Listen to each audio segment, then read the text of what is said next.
This morning, we are very fortunate to have Coach Chris Hill in the studio with us. Good morning, Coach. Good morning. Good morning. So the new El Dorado High School football coach, give us a little rundown on you. Now, I know that you come from Sylvan Hills, a nice winning record and all the things you've done, but give us a little rundown on who you are and what you are. Well, that could take a while. I've been in it for a long time. This finished up my 32nd year this past season. I've coached a little bit everywhere. I've coached in Arkansas, Tennessee, Alabama, Louisiana. I coached on the college level at Harding University as offensive coordinator there for 3 years. And as prior to that, I was at Wynn for 6 years. I won't go back too far, but Wynn for 6 years. Left there, went to Harding University for 3. Then wanted to get back in high school ball. Went to Sylvan Hills for 3 years, and then was fortunate enough to get the job down here in El Dorado this spring. And I've been there. My official start date was March 1st, so been rolling since then, trying to get to know the kids and evaluating and trying to incorporate our system and our program a little bit. But it's very happy to be here. Got moved here last weekend. My wife, she finally got down here, so sold her house in Sherwood, bought one down here and everything. Just have a few boxes still we got to put up, so if anybody wants to come help put up boxes, just come on over and we'll certainly put you to work. Being in radio for so many years, I can understand that moving stuff because, boy, it's amazing how much stuff you accrue over the years. Well, it's amazing how much stuff my wife accumulates over the years. I wasn't going to say it like that, but yeah, you're absolutely right. So, so tell us, what kind of football do you like? I mean, I know that you told me a little while ago that the run game is important. It sets up the passing.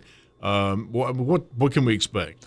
Well, we want to, first of all, we want to be a very disciplined football team. We don't want to do anything to beat ourselves. And after 32 years of coaching, I look back, and a lot of the games we have lost, it was things that we did to ourselves. That and I can tell our kids all the time, we are only in control of one team, and that's us. We have no control over the other team. So let's not do anything to beat ourselves with foolish penalties, with jumping off sides, with not knowing our assignments. So first of all, we want to put a very disciplined product on the field. We want to be very physical. On defense, we want to pursue the ball. We always use the term, chase the ball like your hair's on fire. Never seen a guy with his hair on fire move slow. So we want to really get after the football. We want speed on defense. Then offensively, like I said, we're going to be a run-first football team. I think you look at any level, high school, college ball, or pros, one thing they have in common, they can run the football. And we're going to run the football. We'll be a run-first team. We'll be very, playbook will not be very big, but we want to get really good at what we do. We want to master our technique and master our skills and not try to be a jack of all trades. We know exactly what we want to do, and we're going to work at those every day in practice and our everyday drills and our team setting and group settings. But like I said, we'll operate out of the spread, a lot of triple option out of the spread. I think we got some quarterbacks that make good decisions. Then we'll take our shots down the field and take our shots with screen game, but we will be a run-first football team. That always helps you win those games. And I'm going to give you my tip. Now, I know you didn't ask for this, but I'm going to tell you, this is how you win football games, okay? If you'll score more points than the other team, you're going to win your games. 100% of the time. 100%. See, 100%. I like that. I told Coach Abels that, if they never score, we never lose. That's right. So you happen to be a Washington Commanders guy. Of course, you were back when they were the Redskins, which is I still think of them as the Washington Redskins, but they got a great history. Oh, they really do. I'm more of a college football fan, but I did always follow the Redskins when you had Joe Theismann and John Riggins and those guys, and the Hogs up front, and with Joe Gibbs coaching those guys, and they were just fun to watch. With Joe Theismann won a Super Bowl, Mark Rippon won a Super Bowl, Doug Williams won a Super Bowl. So, all those guys, people don't realize now back in the 80s how good the Redskins were, but that's the kind of team I've always followed and still do to some degree. Yeah, I think you're gonna love it down here in El Dorado because on those Friday nights, the crowds will be there. You win that game, and then it really pumps the whole city up.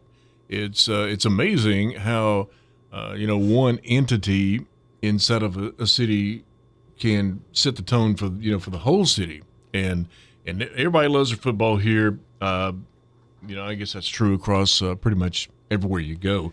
But El Dorado's a real big football team, and made major improvements out at the stadium. It's a nice stadium out there, and so I think you're going to you'll get treated really well.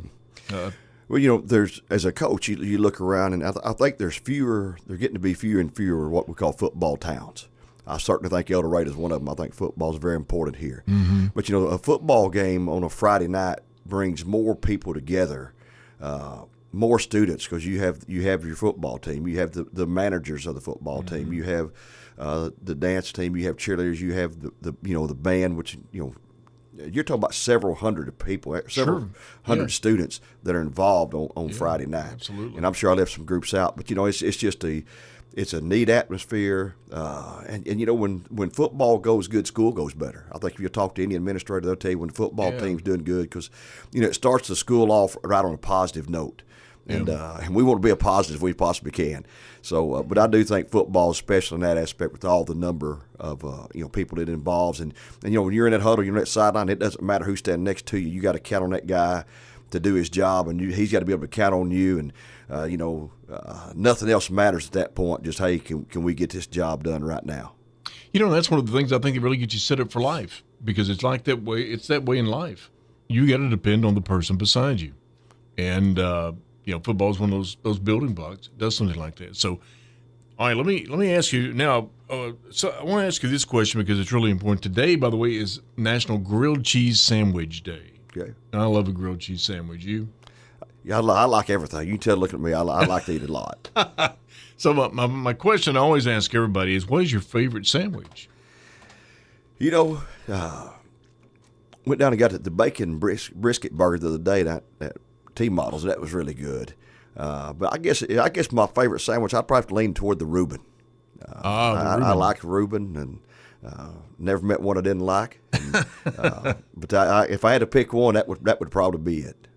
I'm a peanut butter and jelly guy. Can't go wrong with peanut butter and jelly. That's just a staple. Base. It is. It really is. Those are really good. And and we love food around here too. So I think you're gonna fit in just absolutely right. Well, now the first game will come up. Are we playing Camden? Do you know? Yes, sir. All right. At their place. We'll be at Camden. That's always a big game, and so. It's going to be a building season, and I think Coach Hills is going to do a great job. And football will be here before you know it. And get out there and support those Wildcats.